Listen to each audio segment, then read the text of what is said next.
Step into the scandalous world of the alleged misuse of a government fund, where tales of extravagant spending, widespread job losses, and a relentless quest for the truth have captivated audiences worldwide. From opulent lifestyles to sudden layoffs, this saga unravels a web of deception and intrigue that has kept the public on the edge of their seats. Join us as we delve into the high-stakes drama surrounding this controversial affair, where uncovering the truth becomes a gripping quest for justice and accountability. Back in the day, 1MDB, short for One Malaysia Development Berhad, started off as Malaysia's state fund in 2009. It was all about boosting development by hooking up with foreign investments and partnerships. And guess who was at the helm? None other than the Prime Minister himself, Najib Razak. There's this fund, right? It's been smack dab in the middle of one of the juiciest corruption scandals the world has ever seen. The U.S. Justice Department is all over it, claiming over $4.5 billion got swiped. And guess what? This scandal has caused a government to crash and burn this year. Oh, and the cherry on top? Najib, his wifey Rosma Mansour, and a bunch of their crew got slapped with cuffs drama, am I right? According to leaked financial documents, it is claimed that 1MDB was involved in fraudulent activities from its inception. Large amounts of money were reportedly borrowed through government bonds and funneled into bank accounts in Switzerland, Singapore, and the US. Prior to the 2013 election, approximately $731 million allegedly surfaced in Najib's personal bank account. It is alleged that this money was used to pay off politicians, settle his credit card bill, and finance extravagant shopping sprees for his wife. Najib denies these allegations, asserting that the funds were donated by a Saudi prince. Overseas, it is alleged the money funded the ostentatious lifestyle of one of the consultants allegedly brought in to oversee 1MDB, Malaysian businessman Jho Low. Under Low's watch, it is alleged the fund bankrolled purchases including tens of billions of dollars worth of property in Beverly Hills and Manhattan, including an apartment once owned by Jay-Z and Beyoncé, a 35-meter private jet, a 260-meter yacht, a 3.2-meter Picasso given to Leonardo DiCaprio, 85 meters in Las Vegas gambling debts, a birthday party for Low, where Jamie Foxx, Chris Brown, Ludacris, Busta Rhymes, and Pharrell Williams performed live, and Britney Spears jumped out of a cake, and 8 hours in diamonds for Australian model Miranda Kerr. Millions of dollars were supposedly used to finance the movie The Wolf of Wall Street through a company managed by Najib's stepson, Riza Aziz. Low says he didn't do anything wrong. The purported misappropriation of funds from 1MDB during the period of 2009 to 2012 remained unchallenged until 2015. It was in that year that Claire Rue Castle-Brown, a British journalist who operated the website Sarawak Report, received 227,000 leaked documents exposing the extent of the fraud. The Wall Street Journal also obtained access to these documents. Amidst mounting pressure from the Malaysian Anti-Corruption Commission, MACC, Prime Minister Najib took decisive action, initiating what became known as the Week of the Long Knives.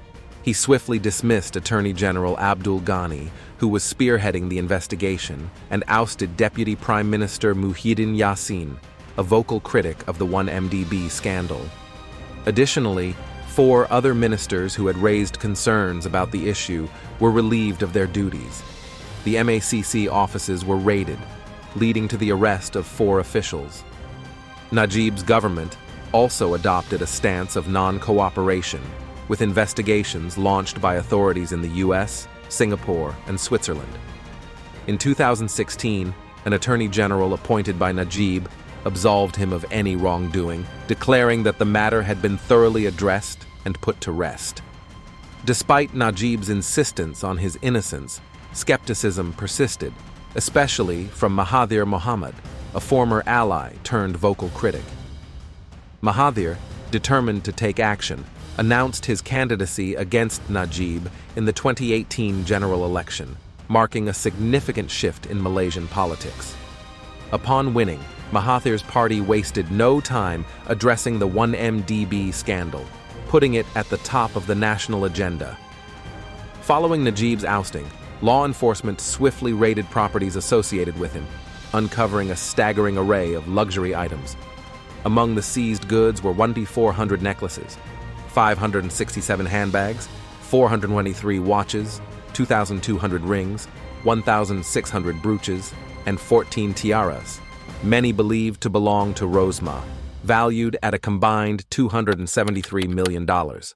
Najib is facing a total of 42 charges spread across 5 separate trials, potentially leading to years behind bars. Despite maintaining his innocence, he was found guilty in his first trial, where he faced 7 charges including criminal breach of trust, money laundering, and abuse of power. The sentencing for this trial is pending, with the possibility of a lengthy jail term looming over him. This trial focused on the transfer of 42 million ringgit, $9.9 million, from SRC International, a former 1MDB unit, into his bank accounts via intermediary companies.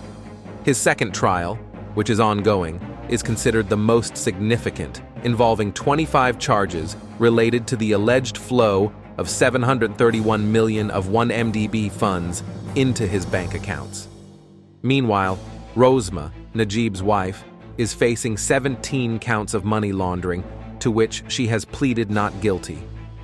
Additionally, Najib's lawyer, Shafee Abdullah, has also been charged with money laundering and tax evasion, while MP Abdul Aziz Abdul Rahim, associated with Najib's UMNO party, has been arrested and charged in connection with allegations of bribery and money laundering.